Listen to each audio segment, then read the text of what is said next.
But if you are a true pro-Palestinian, then you should condemn Hamas. You should demonstrate against Hamas.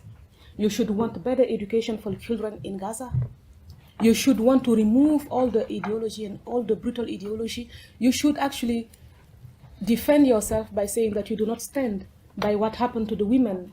And I cannot unsee the body of Shani Luke on the lorry. You will say that you don't want to see this happening to anyone. If you are really for Palestinians, and if you are European, if you are Belgian, you will also respect Europe. You will also respect Belgium. You will respect your country. You will not want taxpayers' money to go and help funding terrorism. You will want to know, as a politician, what the truth is. You will ask the critical questions and want to see the evidence. But instead, if you put ideology above political action, why are we then in a parliament? Why are we in a government? So this lack of action and taking freedom for granted is what is actually threatening us. It's also a lack of compassion for what is going on in the Jewish community.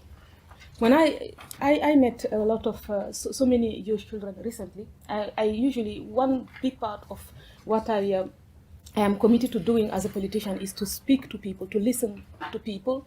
And I listened to so many children. I was in New York and I went to a Jewish school to speak. And after that, children came and spoke with me. I was telling you one of these examples when we met. And one young girl of 9 years old asked me this question: what should I do as I'm Jewish and certain people hate me so much? And I look at that young child, and you can see that she's so young because some of the teeth are still like, you can just, what can you say to this child? What she's saying is true. And children, they say it, but you know that it's not only children who ask themselves this question: what should I do?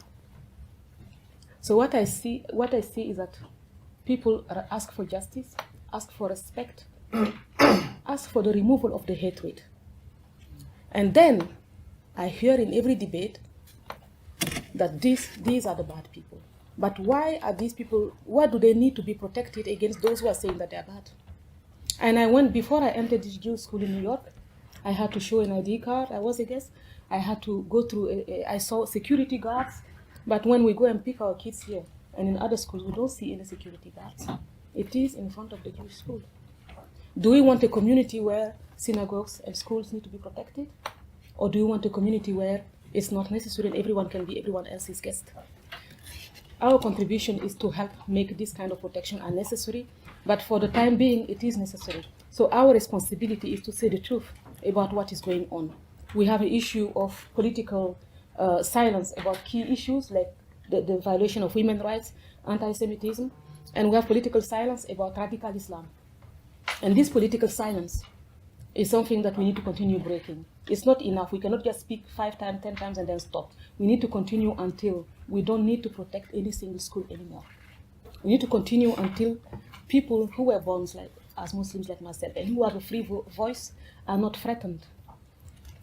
I receive all kinds of threats. Some people explain to me how they're going to cut my head off. All kinds of threats. And they write it publicly because they know that you can say that.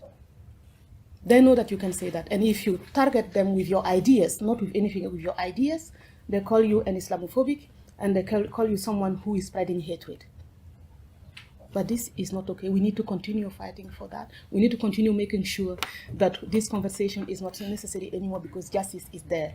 How can we be in a world where we need to convince people that what we saw on October 7th is a threat not only to the Jewish community, not only to Israel, but to the West and to the world?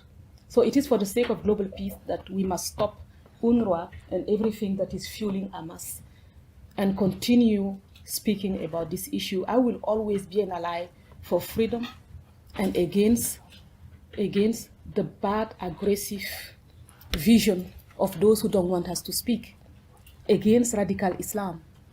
I wrote in my book that I published recently that we need to accept that what happened and what is happening in Europe, the teachers were killed, in France as well.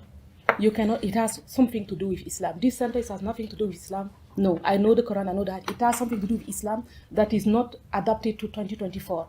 That is to the period of Muhammad. You need to remove that aspect of things and reform this religion. Everyone needs to put constitution and our laws above above religious values. Even something that is not religious, if you read what our grandparents were doing at the time of Muhammad, even if it's not religious, I don't think you can do such things today. No?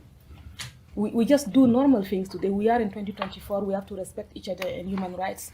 And everyone who says anything against the idea of justice should have the decency to start saying, bring the hostages home. We saw that the women were brutally treated and raped, and we saw everything. There was spat on, and there was shouts of Allah Akbar. We need justice for this. Reform the UN and all its bodies. It's our money. And the voter needs to tell politicians we need also to have respect. We don't want to be paying for terrorism. So all this we need to continue saying, and I will continue saying it regardless of the amount of threats, because to be honest with you, I am much more scared to live in a world where these people who are behind this kind of violence have more power than we do to change things. That's what I want to continue.